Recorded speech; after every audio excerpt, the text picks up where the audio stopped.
va aller chercher des citrouilles. Moi, je veux que tu restes à côté de moi, OK? Puis regarde, Jean, il va nous aider, parce que les citrouilles sont peut-être trop grosses pour nous. Puis Jean, il m'a dit aussi que dans le jardin, il y avait des carottes et de la laitue qu'on va pouvoir cueillir également. Avant qu'on déménage ici, on était dans un sous-boisé. Puis on s'est rendu compte que dans des activités avec la nature, que les enfants apprennent à mieux se respecter quand ils respectent la nature. Puis on faisait des potagers avec eux dans le temps, mais dans le sous-bois, ça poussait pas très bien. Mais les enfants, quand ils faisaient poser les petites fèves étaient bien meilleures, puis ils étaient prêts à les manger plus facilement. Donc on s'est rendu compte que c'était un médium pour passer à travers, et là, on parlait de la santé et tout ça. On a des sentiers, on a un beau grand 5 acres ici, on est super chanceux, là. Puis dans nos sentiers, comme vous voyez ici, on a des belles buttes. Et les enfants vont prendre des excursions, des marches, souvent dans la semaine, et ils vont passer autour des buttes et voir ce qui est prêt à manger. À un moment donné, oups, c'est le maïs qui est prêt. À un moment donné, au début de l'année, c'est la salade. Et là, ils rapportent ça à la cuisinière, à la cuisine. Regarde la différence avec celle-là ou l'autre. Regarde l'autre. Il y a du vert dedans, là. Puis elle est toute orange. Elle est prête là, à manger. On va emmener ça à Jacinthe, on va sûrement faire de quoi de bon avec ça. Là. Jean, c'est un homme à tout faire. Il fait notre entretien ménager. Donc, si lui, il rentre à 4 heures le matin, puis il fait son ménage. Puis après ça, il va laver les jouets. Quand les enfants sont dehors, il va faire les locaux, les poussettages, tout ça. Et quand il y a du temps, il va réparer les meubles. Il va faire des meubles. Il va faire l'entretien paysager à l'extérieur. Et les jardins, ça fait partie de ses tâches. Puis il y a même un petit côté dans ses tâches qui est un côté éducatif, dans le sens que, comme il s'y connaît dans les potagers et dans les arbres fruitiers, parce qu'on en a plusieurs aussi, pour les entretenir, mais c'est quelque chose qu'il nous transmet.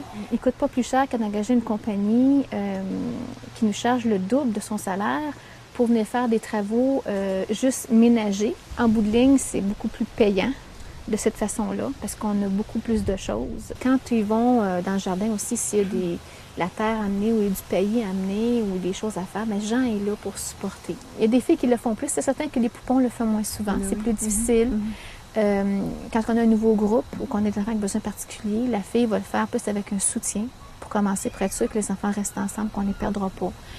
Ils vont respecter les consignes aussi, parce que ça prend une certaine discipline, parce qu'il peut arriver bien des choses. Puis on n'est plus dans le cadre de la clôture, la cour clôturée.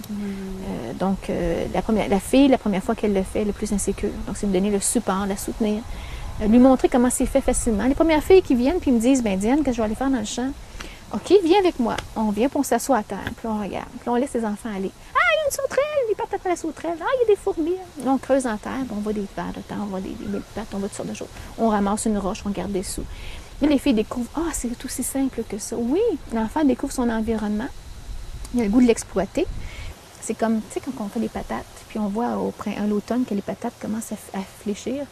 On dit, on va aller creuser dans la terre, voir qu'est-ce qu'il y a dans la terre, qu'est-ce qu'elles nous ont laissé. Puis les enfants, les yeux sont ronds comme ça. Ah, regarde la grosse patate. Oh, il y en a une autre. Oh, il y a un bébé patate, il y a un papa patate. C'est ça. C'est tellement valorisant pour les filles que facilement, elles ont le goût de le faire avec les enfants. Les patates! Regarde là. Moi, j'en vois ici, là. Les laideurs! Wow! Hey, c'est des trésors de pommes de terre. Dès février, on va mettre à la disposition des filles déjà les outils pour les encourager ou les motiver à faire les semis avec les enfants. Donc, on va mettre de la terre, des petits pots, on va mettre des graines, on va donner des semences, on va expliquer c'est quoi. C'est certain que les plus petites graines, on les donne au groupe de plus vieux. Les plus grosses graines, comme les fèves, mais les fèves, c'est sème dehors. Comme les tomates sont plus grosses un peu, ça va se faire avec les plus jeunes.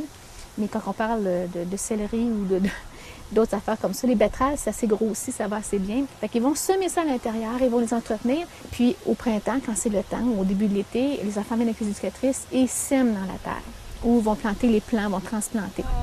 On va pouvoir manger cette laitue-là, Jean? Oui, à midi même, si la Sainte a le temps. Puis c'est pas du formel, on ne cherche pas à faire une production. On s'entend, c'est de l'apprentissage, c'est de l'expérimentation. Fait qu'on sème, puis on regarde à tous les semaines, à tous les mois, ce qui a poussé, où ça en est rendu, puis on vient goûter. On prend des graines bio, 130 $ de graines. Et puis déjà sur le terrain ici, on a des petits fruits, on a des pommiers. Là, des gens nous ont donné de la rhubarbe. Tous les potagers, c'est des graines. On a eu des dons d'arbres fruitiers, pruniers, poiriers, pommiers. Tous nos vivaces, c'était des dons, ça aussi. c'est une C'est des dons. Oui, c'est collectivité qui s'y met ensemble. Les parents qui viennent entretenir ça avec nous. On demande aux parents de faire une journée de bénévolat par année. OK. C'est plus une demi-journée. Mais de venir passer une demi-journée à nous aider à faire différents travaux comme ça. Il y a des trous dedans. Un bébé, Oui, Christophe, un enlève compost. les feuilles. C'est juste là, là. Au dîner, au repas, il y a toujours un plat pour le compost. Les enfants savent qu'est-ce qu'ils peuvent mettre, qu'est-ce qu'ils ne peuvent pas mettre. Et la cuisinière ramasse le compost tous les jours. C'est dans un gros bac dans sa cuisine. Puis Jean va le porter au compost tous les jours. Puis on a trouvé un nouveau système parce qu'on a essayé les fameuses cloches qui, selon nous, ne fonctionnent pas très bien, la grosse quantité qu'on a, parce que ça roule trop. Puis là, ce qu'on voulait faire, c'est réduire au maximum les déchets qu'on produisait. Donc, on met même les essuie-mains. Ah oui? Oui, tous les essuie-mains sont ramassés aussi. Il y a des bacs qui se prennent dans chaque local pour ramasser les essuie-mains ou ce qu'on peut se laver les mains. Puis, ça sert de matière brune dans notre compost. Ben oui, c'est vrai. Puis là, ben, on ramasse aussi les feuilles des parents aussi à l'automne qu'on entrepose pour tout l'hiver puis qu'on s'en sert. Parce que vous savez, l'hiver, le compost, il gèle. Hein? Alors, on s'assure toujours de mettre une couche de matière verte, puis on met notre couche de matière brune, puis même si c'est juste pas grave. En étant des trous comme ça respire beaucoup. Donc, on n'a pas besoin de brasser. Bien, la permaculture, dans le fond, c'est respecter la terre en soi en partant. Redonner autant la terre que qu'est-ce qu'elle nous donne. Ça veut dire que, de un, la terre est là, puis elle décompose sur de choses qui sont autour par des mini-organismes. Quand on retourne la terre, on les dérange. La permaculture veut respecter la terre, donc on ne tourne pas la terre. On fait des buttes de terre, on les recouvre d'un couvre-sol parce que la terre n'est jamais nue. Hein? Elle ne sera jamais nue, donc elle est toujours couverte. On va semer nos plantes ou nos graines, on va les laisser pousser. Et ce qui est le fun, c'est qu'on prend ce qu'on a besoin et on laisse le restant de la plante là pour qu'elle redonne à la terre des ressources.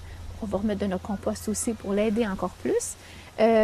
L'autre chose aussi, c'est qu'on va maximiser l'espace qu'on a pour des jardiniers paresseux, qu'on pourrait dire. OK, donc on va semer des graines, les carottes, les betteraves vont être sous la terre, les patates.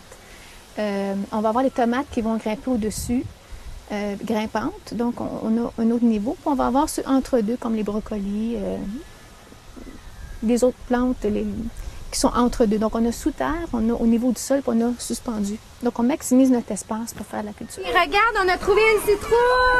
Ah! On va aller la découper, OK? Ben oui. On va avoir des patates aussi, il y en avait beaucoup.